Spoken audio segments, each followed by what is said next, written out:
The secretions of the pineal in the yogic terminology is referred to as amruta, because once it begins its secretion, everything about you becomes sweet and beautiful.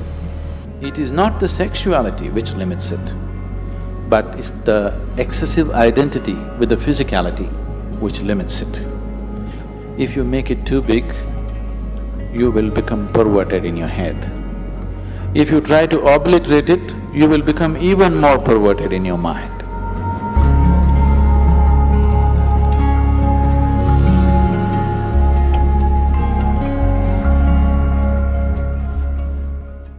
A 92-year-old man went to his doctor for a full medical checkup. The doctor checked him up and he said, "Hey, old boy, for your age you're doing great, everything is just fine with you." But the man asked, "But doctor, what about my sex life?" So the doctor asked, "Thinking about it or dreaming about it?"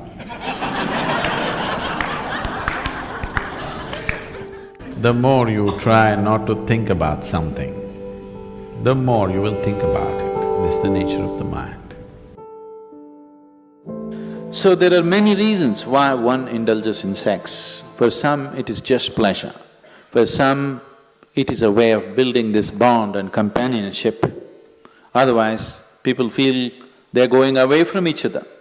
They may be just fine, but a lot of people, it is psyched in their mind that if they're not sexually involved, they're actually moving away. Not true.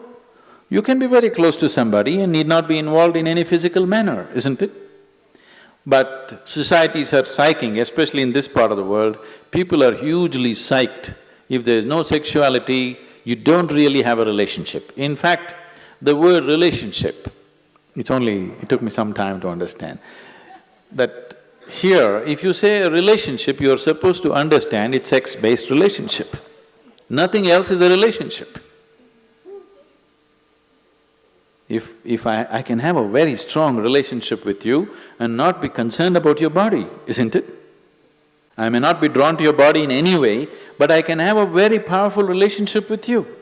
But all those possibilities are completely discounted. A relationship means you must be in some way physically involved, man, woman, or man, woman, woman, whatever you like. Essentially, it's body-based. What kind of body is individual choices, but essentially it is body-based. This has happened because somewhere our identification in the body has gone beyond normal levels of identity. It is excessive identification with the body. That is why body-based relationships have become the crux of the society. One who is too identified with your physical body naturally is sex-driven, because that is the highest thing that he knows. There are ways we can make you find something which is far bigger than this. Once you taste something better, I don't have to tell you, give this up or give that up, it'll anyway fall off, isn't it? There are ways to do certain sadhana which is more intense than sexuality, which is more ecstatic than sexuality. On one level, if you look at it, all dimensions of yoga, one way or the other, are ultimately trying to activate the pineal. Because once it begins its secretion, everything about you becomes sweet and beautiful. It creates a whole inner pleasure, which makes all the outer pleasures look like kindergarten stuff. That's the reason yogis are just sitting with eyes closed, not because they're against pleasure, they're against small pleasures, that's all. So the Shambhavi, one thing that's happening is, it stimulates the pineal secretion in a big way, which leaves you drenched in a certain level of sweetness throughout the day. It just leaves you in a certain state of ecstasy and blissfulness because the pineal gland is active. This is one aspect of your physiology which is very close to your consciousness. The rest of the physiology is about survival. But Pineal gland is one aspect of your physiology which is very, very close to transcending the physical. In the yogic traditions, this sweetness is referred to as amrita or the ambrosia or the elixir of life. One drop, if it comes into the system, suddenly the whole system just cools down, the whole system is lubricated, functions at ease. The desperation in the system is gone. The desperation in the mind is gone. So, ambrosia means you found your own pleasure. If you're extremely joyful within yourself, you found the amrita within yourself. You're an extreme state of pleasantness. Now, being with people, not anymore about squeezing pleasure out of them. Being with people is just being with them. Only now you're truly capable of love. Otherwise, it is just a open sesame trick. I love you means, whether they believe you or not, for that moment they make themselves believe you. Because they are also in need of something, you're also in need of something. Isn't it? It's like Alibaba under 40. Open sesame means it opens. This is just like I love you means many things open up. Now, by doing this, I'm not saying it's right or wrong, that's the way people conduct their life, there's nothing to it. But by doing this, the true possibility of knowing an intense sense of love within you is lost. You're here constantly looking, what can I get out of this person, what can I get out of that person? This is a con job. It's called a love affair. But it's a con job. But if you are extremely ecstatic by yourself, when you're being with people, it's about sharing your ecstasy. It is about, if they are not touched by it, somehow to touch them with it, rather than seeing what you can squeeze out of them. The whole fundamentals of your life will change.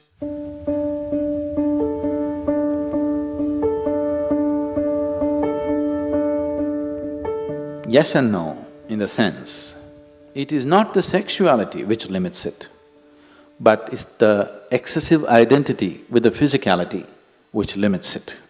So, it is not sexuality per se which becomes the barrier, but the attachment it creates to the physicality which definitely becomes the barrier.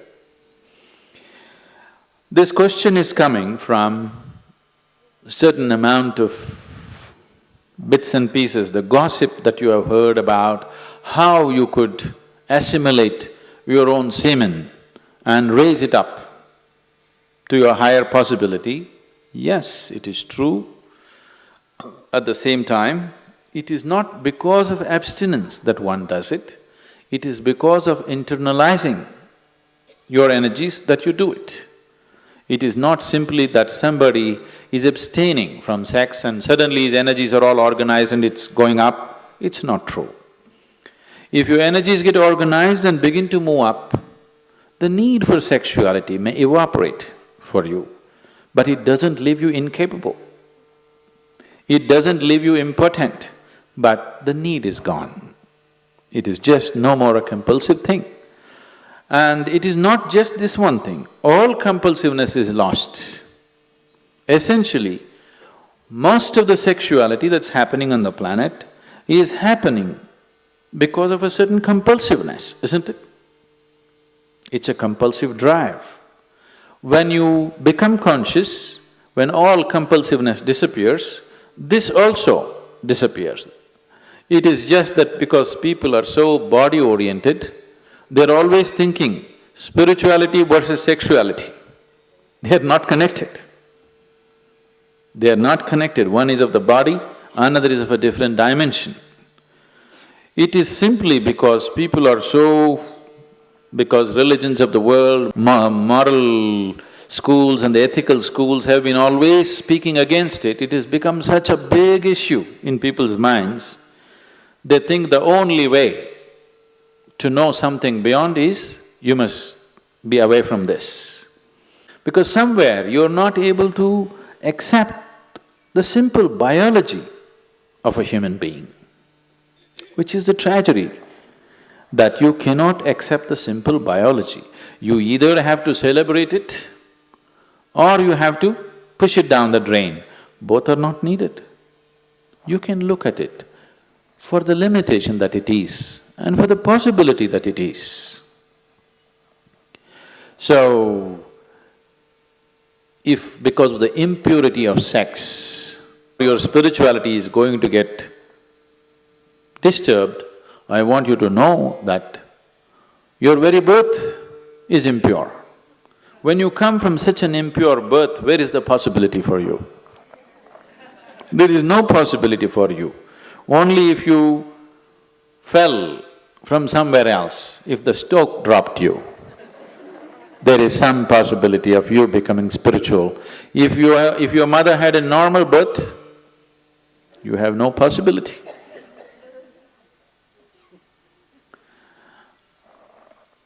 A 6-year-old girl came home one day from school and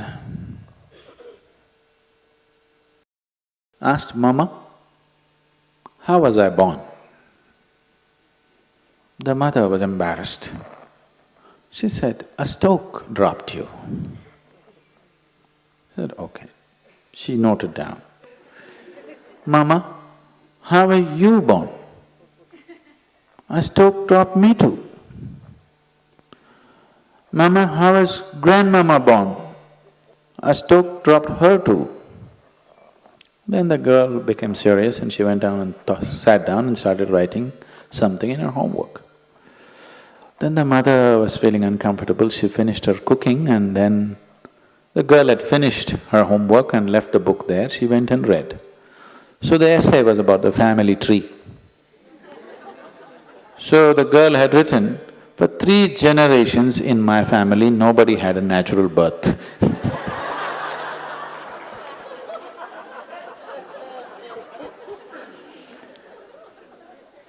So because of absurd ideas, either we exaggerate something or we try to unnecessarily play it down. It has a certain role in your life. If you make it too big, you will become perverted in your head. If you try to obliterate it, you will become even more perverted in your mind. After all, now I am speaking, this is a kind of energy. You are looking at me, this is a kind of energy. You are listening to me, this is a kind of energy. These are different expressions of the same life energy, isn't it? Now, sexuality is also another expression of the same energy. Now, one has to decide how much of his energy, in which direction he wants to send it. Because after all, you are a limited amount of energy, isn't it? See, it's just like you have an income, let's say you have $5,000 a month. How much for the house rent, how much for eating, how much for schooling, how much just for fun, how much for vacation, you apportion, isn't it? Tomorrow morning, you got your salary, in the evening you went out and blew it up. Now the next month is going to be trouble, isn't it? Of course you have a credit card, but everything in your life, if you're handling your life sensibly, everything in your life is apportioned according to your understanding, your need and your capability, isn't it so? Yes? Your money, time, energy, isn't everything allotted the way you like to arrange it? This is also the same thing. How much of it? First of all, do you need it? Or are you doing it because of socially you're psyched? If there is a need, if I ask you to stop it, you will become perverted because it'll all happen in your head. If somebody is telling you, you have to do it, if you don't do it, you're not normal, another kind of perversion will come. Both are not needed, After all, you are not going after a man or woman, you are going after a certain level of pleasantness. So once you experience a certain level of pleasantness, wouldn't you like to dig deeper into this? Because whatever pleasantness happened, maybe you used the other person, but the pleasantness happened within you, right? So suppose anyway the pleasantness is happening within you, the other person is just a key to open this, wouldn't you like to have the key in your own hands? Yes? That if you sit like this, you are on full scale. You don't need anybody. No, see, anything in your life, either for pleasure, money, love, this, that, it doesn't matter what, for whatever, the moment you become dependent on another person, nobody on this planet is truly reliable, isn't it? I keep hearing these complaints all over. Some people, generally women, keep complaining their husbands are excessively physical. Some woman constantly complaining, he doesn't lay a finger upon me. Whatever happens, it's a problem, because it'll never happen exactly the way you want it. As long as another person is involved, nothing will ever happen 100% the way you want it, isn't it so? Yes or no? It never will. It doesn't matter if you get married to your god, it still won't happen. As long as your way of being, your sense of pleasure and joy is dependent on another person, you will always have a complaint. Doesn't matter how wonderful the other person is. So in this context, people might have talked about celibacy because they said, take some time off. Because to extract pleasure out of somebody, you have to play any number of tricks. It doesn't happen simply. This is called as courting.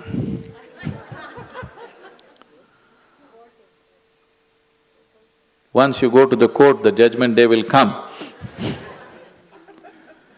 It takes enormous amount of time, effort, energy, and all kinds of other things, frustrations, jealousies, problems, everything attached to it. So somebody said, take time off from those things and see if this could be internally generated, and then being with people will become more out of your love than out of your need, which is definitely a better way to be with people, isn't it?